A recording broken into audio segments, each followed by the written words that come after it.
আসসালামু আলাইকুম রহমতুল্লাহি ওবরকাতুহু। সম্মানিত দর্শক শ্রোতা সকলে কেমন আছেন? আশা করছি আল্লাহর রহমত ও দয়ায় ভালো আছেন। তো আজকে আমি খুবই গুরুত্বপূর্ণ একটি ভিডিও নিয়ে আপনাদের সামনে উপস্থিত হয়েছি। তো আজকের ভিডিওতে খুবই গুরুত্বপূর্ণ একটি বিষয় আমরা জানার চেষ্টা করব যে আমাদের সমাজে পথভ্রষ্ট সন্ত্রাসী আসলে কারা। এই বিষয়ে ডক্টর আবু বকর মোহাম্মদ জাকারিয়া সাহেব খুবই গুরুত্বপূর্ণভাবে বলেছেন। তো ওনার কথাগুলি শুনি এবং আসলে পথভ্রষ্ট সন্ত্রাসী কারা এটা জানার চেষ্টা করি। তো চলুন কথা না বাড়িয়ে সেই ভিডিওটি আমরা একটু দেখে নিই। দেশের যুবক দায়ী যারা সালাফি নয়, দায়ীরা কি সঠিক পথে পরিচালিত? যেমন আবু তালহা, শামসুল আলমিন শক্তি, জাকারিয়া মাসুদ না, তিনজনই পথভ্রষ্ট। এই তিনজনই পথভ্রষ্ট। এরা মূলত মৌলিক কথা মনে রাখবেন। আমরা কাউকে পথভ্রষ্ট করার আমাদের দরকার আছে বলার, সাবধান করার জন্য বলা ফরজ। অনেকে বলে আপনি এত কথা বলেন কেউ? না বললে কি বলবে? ইমাম আহমদের কাছে একজন নিয়ে আসছে, আমি আসতে বলতেছে আমি সিদ্ধান্ত নিয়েছি, কারোর প্রতি কিছু বলবো না। তো ইমাম আহমদ কি বলছে? তুমিও চুপ থাকো, আমিও চুপ থাকি, আল্লাহর দিনগুলো চলে যাক, বুঝলেন না? এই জন্য সব মেরে চুপ থাকলে আমি চুপ থাকবো না, মেরে ফেলবেন। কিন্তু হক কথা হচ্ছে তিনজন পথভ্রষ্ট। বিশেষ করে প্রথম দুজনকে আমি ভালো করে জানি, তিনজনকে আমি যতটুকু দেখছি পছন্দ হয়নি। আরও একজন আছে এরকম, আরও কয়েকজন আছে এরকম, এটি আপনি চিনবেন, খুব লেখক আরও আছে, আজিবাদ। এই সবগুলি আমি নাম ধরে বলতে চাচ্ছি না, সবগুলি হচ্ছে একই রকমের। সত্যি এগুলো সবগুলি একই রকমের। এগুলি যে পথভ্রষ্ট কোনো সন্দেহ নেই। কেন পথভ্রষ্ট জানেন? এটা না আলেম না দায়। এরা হচ্ছে ইয়েত্তাবিউকুল্লা নায়ক, কোথাওকে চিৎকারকে পছন্দ করে, দৌড়কে পছন্দ করে, লাভকে পছন্দ করে। আলেমের তবাকায় নাম লেখাতে পারে নাই, আলেমদের পিছিয়ে হাঁটতে পারে নাই। আপনারা ভালো করে জানেন দুনিয়া মালউনাতুন, দুনিয়া অভিশপ্ত, এর মধ্যে যা সব অভিশপ্ত আলেম ও তালিম হতে হয়। এরা কোনোদিন বিন বাজের কথা বলবে না। এরা বলবে আমেরিকার সেই বিখ্যাত ব্যক্তির, হ্যাঁ কি নাম জানি, আহমদ মুসা জিবরিল, ওর বই অনুবাদ করে দিবে। কিরে তুই একটু শেখ বিন বাজের কাছে এটা নাই, ওর সাইমিনের কাছে এটা নাই, সালেহ ফজলের কাছে নাই? হ্যাঁ, ওর ব্যাখ্যা কি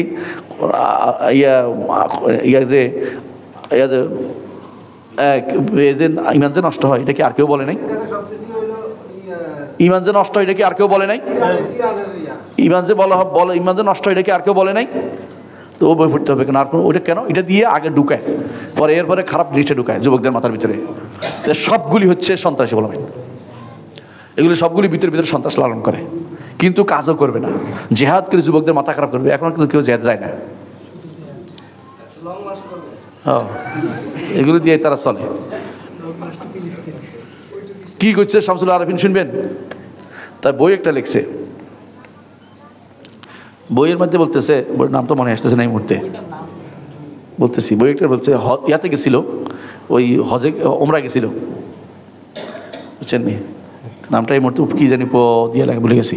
তো ওখানে লিখতে বলতেছে বইটার মধ্যে, আমি পৃষ্ঠে নাম বলতে পৃষ্ঠা দেখাতে পারবো আপনাকে, পৃষ্ঠে আপনি দেখেন, রসুল আমাদের দেখতেছেন, আমাদের শুনতেছেন, আবেগে আমি পড়ে যাচ্ছি, এই জাতীয় কথাবার্তা, মানে সুফিবাদের শেষ মাথা। আবার কথাবার্তা হলো একেবারে যুবকদের আইডল হয়ে যায়, যুবকদেরকে শিক্ষা দিচ্ছে।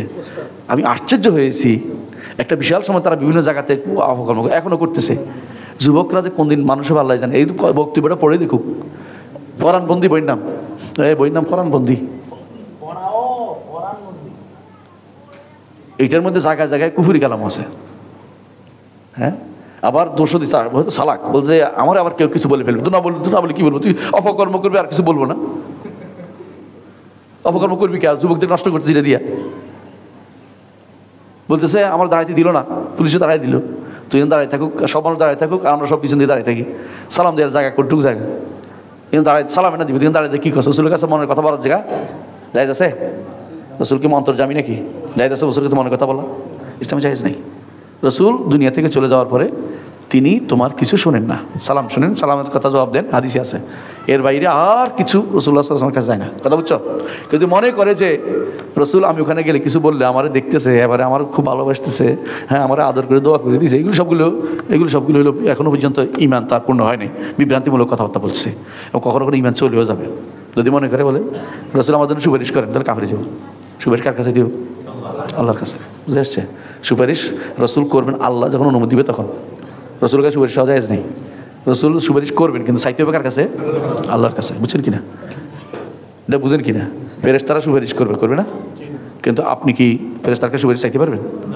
সহজ বুঝছেন তো? ইমানদাররা সুপারিশ করবে, তাহলে সুপারিশ এবার না ইমান আপনি কিন্তু সুপারিশ করবেন, জায়েজ না, আস্তাগফিরুল্লাহ, নিজে বাঁচবে কিনা কে বলতে পারবে? সুতরাং অনুমতি ছাড়া কোনো সুপারিশ চলবে না। এই জাতীয় কথাগুলি এর মধ্যে আছে, ফারানবন্দির মধ্যে পড়ে দেখেন, কিছু বলবো না। ইমান আকীদা শুদ্ধ না হলে ওদের পিছনে কথা হাঁটা যাবে না, দয়া করে বোঝার চেষ্টা করুন। ইমান আকীদা শুদ্ধ হইতে হবে, মানহাজ শুদ্ধ হইতে হবে।